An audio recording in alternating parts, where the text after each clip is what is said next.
जय छठी मैया, जय छठी मैया। नमस्कार, प्रणाम भाई लोग, आप सभी के लिए एक और धमाकेदार वीडियो लेके आ चुके हैं। तो दोस्तों, वीडियो को स्किप बिल्कुल मत करना। खेसारी लाल यादव के जितने भी फैंस थे उनके दिल में एक शंका बनी हुई थी कि इस बार खेसारी लाल यादव के छठ गीत आएंगे या नहीं आएंगे। तो दोस्तों, मैंने आप लोगों को एक वीडियो के माध्यम से अपडेट दी थी और बताया था कि इस साल खेसारी लाल यादव के 3 से 4 छठ गीत आने वाले हैं। जो लोग हमारे चैनल को सब्सक्राइब किए हैं वो लोग इस अपडेट को ज़रूर सुने होंगे।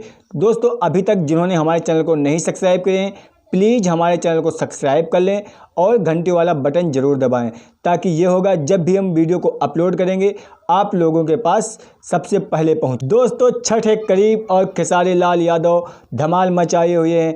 दोस्तों, खेसारी लाल यादव का दूसरा छठ गीत आज रिलीज हो चुका है, जिसका नाम है सूरज बाबा, और इसमें सिंगर हैं खेसारी लाल यादव और प्रियंका सिंह।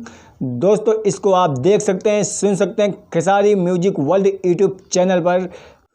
ऐसे ही अपडेट पाने के लिए हमारे चैनल को सब्सक्राइब करें और वीडियो को एक प्यारा सा लाइक ज़रूर करें।